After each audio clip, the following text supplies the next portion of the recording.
When I was a freshman in high school, I picked up Lord of the Rings for the first time in my life. Being obsessed with the movies at that age, I loved everything about the movies. I wanted to kind of see what the books were really about. And the changes from book to movie, and kind of just all the little details that they had in the book. I was really curious to see what the books were going to be like. So, I started the prologue. After about 2 paragraphs, I said, we can skip the prologue. Let's just get right into the story. Because the prologue is essentially all about concerning hobbits and their smoking of pipeweed. It's a slog, to be honest. I love it now, but it's a slog when I was a freshman in high school. So I went to the first chapter, kind of got a smidge bored with the entire chapter being about birthday celebrations, but I still kept on reading anyway. The next chapter was entirely dialogue between Frodo and Gandalf. You know, it was good, and I read it now, and I'm obsessed with that. It's one of the best chapters in the whole book. But as a high school freshman who didn't really love reading all that much and would only really discover the true joy of reading maybe like a year later when I kind of ran into some books that I really, really loved, I was just bored by this. I needed more action, more blood, more guts, more glory. But still, after that second chapter, I kept reading. Because this is the chapter that I knew in the movies that it kind of really sets everything into motion after this moment. As soon as Frodo learns about everything in the ring, he just goes off and his journey begins. But after the third chapter, I quit. I didn't really want to read about Frodo selling Bag-End to the Sackville Bagginses and how he had to move to a small cottage outside of Buckland. I just wanted the action to start. Now again, I read this now as an adult and I love every second of it. But when I was a freshman in high school, it was not my kind of thing. Not my kind of book. And I just thought the whole entire beginning of this novel was too slow and boring for the mind of my 15-year-old self. Now, again, though I think those chapters are absolutely integral now to the story and I love every second of them, when I was a freshman in high school, they just kind of weren't hitting for me. But, you know, I'm actually kind of making this video when I probably shouldn't be because I haven't finished Lord of the Rings yet. I'm only halfway through the story. But today, I do just kind of want to reminisce about why I quit the first time and just some recommendations on why I think if you're struggling with Lord of the Rings for the beginning, why I think you should stick with it. Particularly if you're looking for like an action story, because I just finished book 3, which if you know anything about Lord of the Rings is actually in the middle of the Two Towers because Lord of the Rings is actually split into 6 books, which is really 1 book. Confusing stuff. And I think the entire section of section 3, which is book 3, is one of the most action-packed and fast-paced novels or stories or books that there ever existed. It does not give you a breather between any of the kind of conflict that happens. It is just that kind of book. And it's just one of the best things that I've ever read. I could not put it down. And I was thrilled every single time I actually got to enter into this world again. And I think it's actually the reason why I would really encourage anyone who got bored with the first few chapters just to give it time and just to keep on reading for a smidge further. Because in book 3, the action just does not stop. So if you're looking for like an action story, wait for book 3. Or if you just skip right to book 3, don't do that. That'd be terrible. But I kind of want to talk about expectations going into the story. And how I kind of had all of those things. I had all these expectations and it kind of how the books just shattered all of my expectations. Now I'm going to give some recommendations for reading it too. And kind of where I think the action really starts to pick up. I mean, it kind of ramps up midway through the first book, I think, but it's just kind of debatable for what you think action is or not. But before I go on, please do make sure you subscribe. This channel is kind of all about books and vicariously living through me, who is reading some of these classics for the first time. I'm a big Harry Potter fan too, so there's some content on that. And I'm going to start doing essays on Harry Potter as I read through it for maybe like the 20th time. I'm also reading through some Brandon Sanderson and his Mistborn series at the moment. So I am doing a few little essays and just kind of like my impressions and like guesses on what I think the story is going to be. I'm also doing Narnia, and I will do Game of Thrones soon, and probably Dune later, and just some other classics in literature in the coming months and years. So make sure you subscribe because that will really help out the channel. And you can also kind of just become a member or donate to a specific video if you really want to. or subscribe to the Substack, where I am kind of publishing all of these in writing form.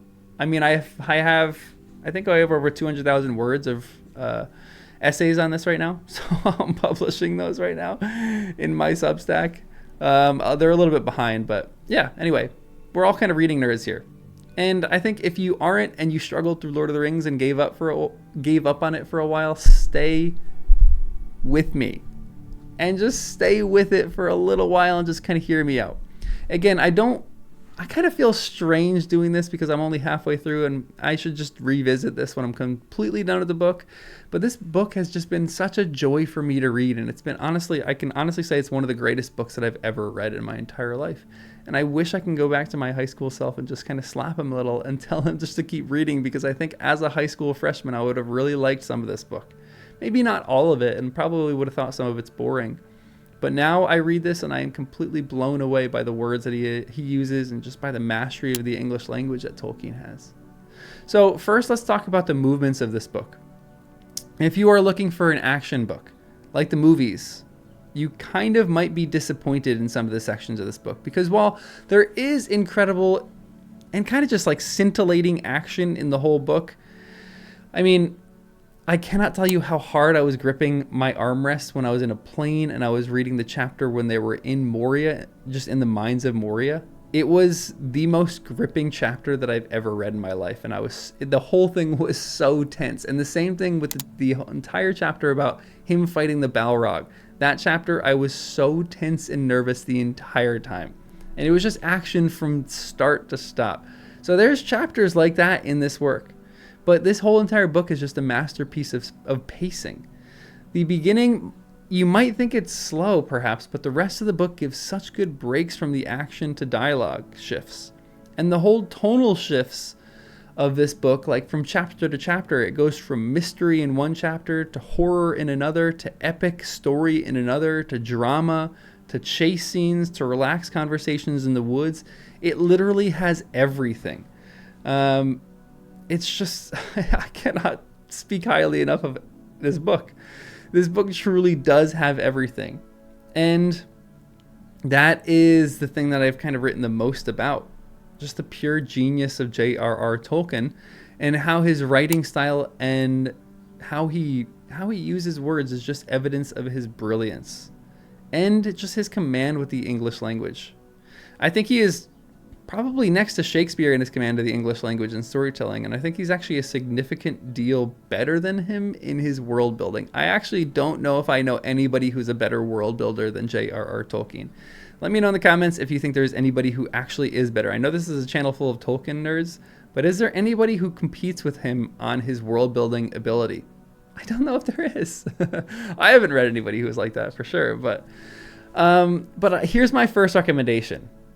When you're reading J.R.R. Tolkien's Lord of the Rings, read it slow and read it patiently. I think nowadays some of us want stories that are just action-packed from the beginning to the end and that don't slow down in any way. And if that's what you want, that's good and all. And honestly, go read the third book in Lord of the Rings again, because from the beginning to the end of that book, there is like not a section that you are not holding your breath for and that you are tense for. Even more so than the movies, because even in the movies, that whole section is very, very intense, and the whole movie is like a very action-packed movie. But the book is just so much better than that.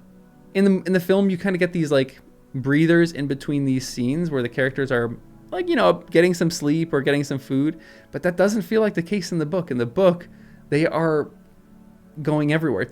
Let's take Gimli, Legolas, and Aragorn, for example. In this section in the book, they start out with a 4-day journey to hunt for Merry and Pippin. And it's like scintillating stuff.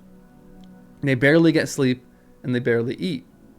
And then they go to the edge of Fangorn, where they kind of see like the whole pile of orcs, and Aragorn breaks his toe. He doesn't really do that in the book. But they meet some weird old man on the edge of the wood that isn't Gandalf. And there is a lot of debate who that man is. And let me know in the comments again who you think that man is. Then they go into Fangorn and they meet Gandalf. They get into a full detail of what he did. And then immediately, as soon as they finish the story of where Gandalf was and what he was doing, they go to Edoras, they free to the king, and as soon as the king is free from his grip of Wormtongue, they immediately go to Helm's Deep and they wage war against the forces of Saruman. There's less gap between each movement than there is in the movie.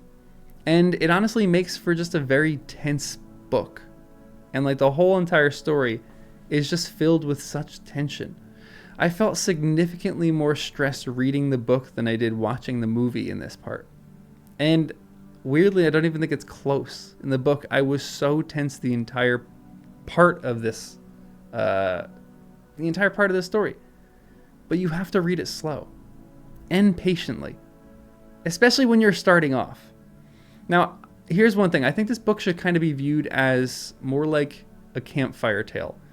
It's a line that Pippin said in the very first part of this story when they're walking and they're kind of depressed and he's like a little, peeved off. He just says that he wants someone to sing a song or tell a tale to lighten their hearts. And I don't think Lord of the Rings is just like an action story. And I don't think thinking of it as an action story is necessarily wrong, but the book is so much more than that. And I think if you go into it thinking that this is just going to be an action book and it's going to be like action packed from start to finish, you're missing so much of the nuance and so much of the reason why we tell stories in the first place. Every single chapter is just like here. If you think about this as like, I just want to breeze through all of this in a week, I think you're just going to, your reading experience will just be it just won't be great. Maybe it will be. Maybe you're just not going to be able to put this book down. But I think reading this with patience, you kind of just start to see the things that Tolkien really was trying to accomplish in each chapter, which I'm being very unclear in this essay, but let me kind of like talk about why this is like my second point, and this is why this is the advice that I give for reading books like this. You shouldn't read more than one chapter a day. Now, this is a very personal opinion. I guarantee you a lot of you will disagree with me in the comments, but I actually think this applies to your first time read only and not really your second read. But I have a firm belief that whether the author did this knowingly or not, I think a lot of books were written to be bedtime stories. Now mainly for children, because I think like an example is like Harry Potter. I think about this a lot with Harry Potter. I think every chapter is like its own story contained within the larger story. So I think whether Rowling did it intentionally or not, every chapter is just like a perfect bedtime story. Now, I think J.R.R. Tolkien actually did this as well, but with Lord of the Rings, it's more of a bedtime story for adults rather than children. And so I think if you read this one chapter at a time, maybe right before you go to bed, or maybe one chapter like, in the middle of the day, I think you're going to get a lot more joy out of every single chapter and see a lot more things in that chapter. So if you treat it as that, I think the whole reading experience will just be better, because as I've been reading through this, I truly am finding that each chapter has its own message and story attached to it. I think back to, the Journey in the Dark chapter. And just the horror of that chapter, and how you didn't really see any of the beasts or any of the evil, but they were ever present. Or I think of the Council of Elrond chapter, and how it's just like a bunch of dudes sitting around a fire swapping stories. Now they're not around a fire. It's like a lot more serious than just like campfire conversations. But it's just about like their own worlds and where they came from and how they got there and what's going on back in their home. Or I think about the sentimental chapters like Many Meetings, where Bilbo and Frodo are kind of just like reunited and they finally share some beautiful thoughts with each other and some beautiful sentiments. It is an absolutely beautiful chapter. Got some cops that are right outside my window if you can hear that. But all this to say, you can obviously read at any pace you want, but only, I don't know, I think my mind could only switch so much between sentimental and horror and action and drama and tension so much. Now, Tolkien obviously blends these really well, so that if you're reading it and you're like, binging this in like a week, you could for sure read it and get a ton of joy out of it. But I think for your first time read, I think it would be more enjoyable if you just slowly paced yourself through this book. I think by reading it a chapter at a time, you'll actually enjoy the story a lot more. Now, I've been doing that. I'm just, it's like a testimony. I've been doing that, and it's just been doing wonders for me. Because every single chapter I am learning so much and seeing so much about the brilliance of J.R.R. Tolkien and his story. And if you read it a chapter at a time, you can also kind of check out my essays on, on that chapter that I have on the channel too. But if you get bored in the first few chapters of the story, please know that the action just kind of slowly ramps up. If you're just reading this hoping for an action story, it will get there, I promise. There are some chapters of this that are scintillating and gripping, and you won't want to stop reading. And I think that is a really fun way to tell a story. And it's just one that's not so popular. Like, we want these action-packed stories, but to kind of pace it a little bit slower at sections and a little bit faster at times is so much better of a way to tell stories. Because, I don't know, I think we all want these stories to move on quickly or we're kind of out. But if you do that, I think you're missing out on perhaps one of the greatest novels that's ever been written and one of the greatest stories that's ever been told. So keep reading. Don't get bogged down by the first few chapters if you're just going in expecting this to be an action story. It's more than that. It's so much better than that. And I think if you read kind of chapter by chapter and you kind of read it slow, just make sure you read it patiently and just enjoy this book. Enjoy the masterpiece that is The Lord of the Rings. I'll see you in the next one.